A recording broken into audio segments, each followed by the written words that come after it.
সিকিমের রাজধানী গ্যাংটক থেকে মাত্র ৭ কিলোমিটার দূরে স্বস্তিক এলাকায় অবস্থিত বানঝাঁকরি ফলস অ্যান্ড এনার্জি পার্ক একটি অসাধারণ প্রাকৃতিক এবং সাংস্কৃতিক মিলনস্থল, যেখানে পাহাড়ি পাথরের ওপর থেকে প্রায় ৩০ থেকে ৫০ মিটার উঁচুতে ধাপে ধাপে গর্জন করে নেমে আসা সাদা ফেনায়িত জলপ্রপাত, চারদিকের ঘন সবুজ জঙ্গল, রঙিন ফুলের বাগান, কৃত্রিম হ্রদ, পাদচারী সেতু এবং সকাল সন্ধ্যার কুয়াশাময় পরিবেশের মাঝে এক রহস্যময় মনোমুগ্ধকর দৃশ্য সৃষ্টি করে, যেন প্রকৃতির অপরূপ শক্তি এবং সৌন্দর্য একসাথে জীবন্ত হয়ে ওঠে।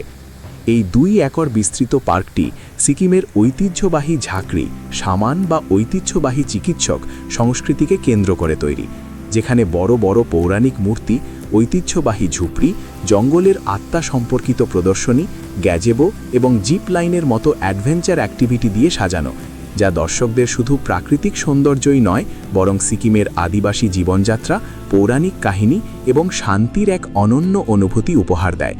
প্রবেশ ফি মাত্র ৫০ টাকা। পার্ক সকাল ৮টা থেকে সন্ধ্যা ৬টা পর্যন্ত খোলা থাকে এবং বিশেষ করে মনসুনকালে জুন-সেপ্টেম্বর জলপ্রপাতের পূর্ণ প্রবাহ এবং বর্ষার সতেজতা দেখার জন্য সেরা সময়। গ্যাংটক থেকে ট্যাক্সি বা লোকাল বাসে সহজেই পৌঁছানো যায়। বানঝাঁকরি শব্দের অর্থ জঙ্গলের শামান বা বন্য হিলার, যা সিকিম, নেপাল ও পূর্ব হিমালয় অঞ্চলের লেপচা, কিরাতি ও নেপালি জনগোষ্ঠীর লোককাহিনীতে এক গুরুত্বপূর্ণ পৌরাণিক চরিত্র হিসেবে পরিচিত। লোকবিশ্বাস অনুযায়ী বানঝাঁকরি ছিলেন লোমশ, দাড়িওয়ালা, খাটো গড়নের এক শক্তিশালী শামান, যিনি জঙ্গল ও গুহায় বাস করতেন এবং প্রকৃতির আত্মা ও অদৃশ্য শক্তির সঙ্গে যোগাযোগ করে ভেষজ উদ্ভিদ, তন্ত্রমন্ত্র ও আধ্যাত্মিক জ্ঞানের মাধ্যমে মানুষকে নিরাময় করতেন। তিনি মানুষ খেকো নন, বরং জ্ঞান ও আরোগ্যের প্রতীক। কিংবদন্তিতে তার স্ত্রী ঝাঁকরিনীকে নিষ্ঠুর ও মানুষ খেকো হিসেবে উল্লেখ করা হলেও এটি লোককথার অতিরঞ্জিত অংশ মাত্র। এই লোকবিশ্বাসকে কেন্দ্র করেই গ্যাংটকের কাছে গড়ে উঠেছে বানঝাঁকরি ফলস অ্যান্ড এনার্জি পার্ক, যেখানে বানঝাঁকরি ও বিভিন্ন সামানিক চরিত্র যেমন মাংপা, বংথিং, ফেদাঙ্গোবা ও বিজুয়ার বড় মূর্তি, ঐতিহ্যবাহী আদিবাসী ঝুপড়ি ও রীতিনীতি প্রদর্শনের পাশাপাশি একটি রিনিউয়েবল এনার্জি মিউজিয়াম রয়েছে, যেখানে সোলার কার ও সোলার ওয়াটার হিটারের মতো প্রদর্শনী দেখা যায় এবং পুরো পার্কটি সোলার লাইটে আলোকিত থাকে। এমনকি শিশুদের স্লাইড ও সুইং ব্যবহার করেও বিদ্যুৎ উৎপাদন হয়। এর সঙ্গে কৃত্রিম হ্রদে ড্র্যাগন মূর্তি সহ প্যাডেল বোটিং, ট্র্যাডিশনাল সিকিমি পোশাকে ফটোশ্যুট, সুভেনির শপিং ও রেস্তোরাঁর সুবিধা থাকায় এটি পরিবারসহ ঘুরে দেখার জন্য আদর্শ একটি পিকনিক স্পট এবং নিকটবর্তী রংকা মোনাস্ট্রির সঙ্গে একদিনেই সহজে ভ্রমণ করা যায়। লোকবিশ্বাস অনুযায়ী বানঝাঁকরি শুধু একজন শামানই নন, তিনি প্রকৃতি ও মানুষের মধ্যে সেতুবন্ধনের প্রতীক। লেপচা ও কিরাতি সংস্কৃতিতে বিশ্বাস করা হয় যে পাহাড়, ঝর্ণা, গাছ ও পাথরের নিজস্ব আত্মা আছে এবং বানঝাঁকরি সেই আত্মাদের ভাষা বুঝতে পারতেন। ফলে রোগকে কেবল শারীরিক সমস্যা নয়, বরং আত্মিক ভারসাম্যহীনতা হিসেবেও নিরাময় করতেন। আর এই কারণেই ঝাঁকরি প্রথা সমাজের চিকিৎসা, ধর্মীয় আচার ও সামাজিক সংকটে গুরুত্বপূর্ণ ভূমিকা পালন করত।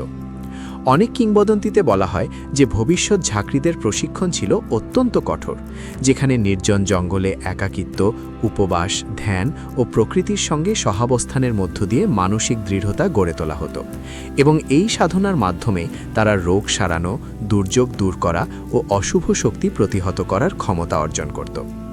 ঝাঁকরিনীর মানুষ খেকো রূপকে অনেক গবেষক মানব ভয়ের প্রতীক হিসেবে দেখেন, যা শিশুদের জঙ্গল ও অজানার প্রতি সতর্ক করার জন্য লোককাহিনীতে সংযোজিত হয়েছে।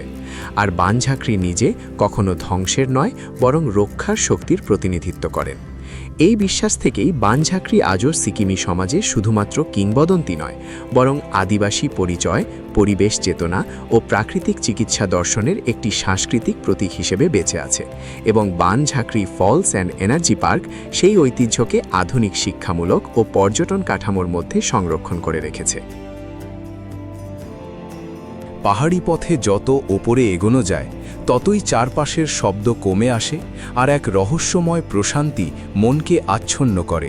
ঠিক সেই পথের শেষে মেঘ, পাহাড় ও নীরবতার মাঝে মাথা উঁচু করে দাঁড়িয়ে থাকে গঞ্জং মঠ, সিকিমের নিংমা সম্প্রদায়ভুক্ত তিব্বতী বৌদ্ধ ধর্মের এক গভীর আধ্যাত্মিক আশ্রয়স্থল, যা বৌদ্ধ শিক্ষা, ধ্যান ও সাধনার এক গুরুত্বপূর্ণ কেন্দ্র হিসেবে পরিচিত। পাহাড়ের ঢালে অবস্থিত এই মঠের তিব্বতী স্থাপত্য শৈলী চোখে পড়ার মতো।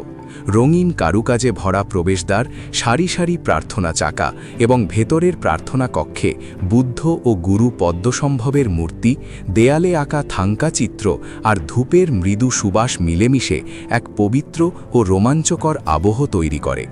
এখানে সন্ন্যাসীদের নিয়মিত প্রার্থনা ও মন্ত্রোচ্চারণ বাতাসে ভেসে বেড়ায়, যা মনকে ধীরে ধীরে শহরে ক্লান্তি থেকে মুক্ত করে গভীর ধ্যানের দিকে টেনে নিয়ে যায়।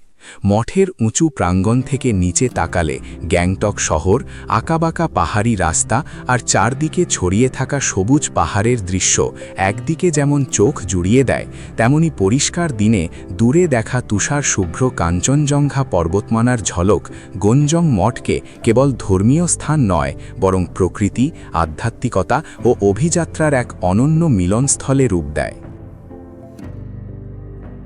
সবুজ পাহাড়ের গায়ে ছড়িয়ে থাকা ঘন গাছের ফাঁক দিয়ে হঠাৎ করেই চোখে পড়ছিল তুষার শুভ্র কাঞ্চনজঙ্ঘা, যেন প্রকৃতি নিজেই পর্দা সরিয়ে এক মুহূর্তের জন্য তার শ্রেষ্ঠ সৃষ্টি দেখিয়ে দিচ্ছে।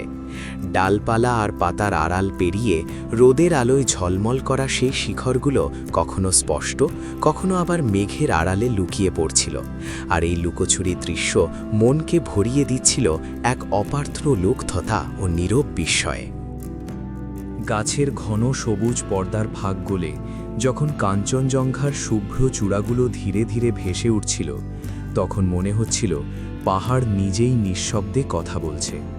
পাতার ছায়া আর সূর্যের আলো মিলেমিশে বরফ ঢাকা শিখরগুলোর ওপর কখনো সোনালি আভা, কখনো নরম রূপালি দীপ্তি ছড়িয়ে দিচ্ছিল, আর হালকা বাতাসে দুলতে থাকা ডালপালার আড়াল থেকে বারবার উঁকি দেওয়া সেই দৃশ্য চোখে নয়, সরাসরি হৃদয়ে গিয়ে ছুঁয়ে যাচ্ছিল, যেন প্রতিটি মুহূর্তে প্রকৃতি নতুন করে বিস্ময়ের অনুভূতি উপহার দিচ্ছে।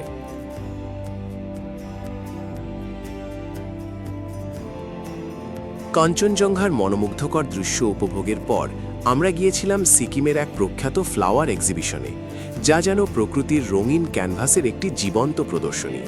সেখানে পাহাড়ি অঞ্চলের বিরল ও অদ্ভুত ফুল, রঙিন বাগান, সুগন্ধি গাছ ও নানা প্রজাতির লতাপাতা একসাথে মিশে তৈরি করছিল এক অসাধারণ পরিবেশ, যা চোখকে যেমন আনন্দ দিচ্ছিল, তেমনি মনকে ভরে দিচ্ছিল নীরব প্রশান্তিতে।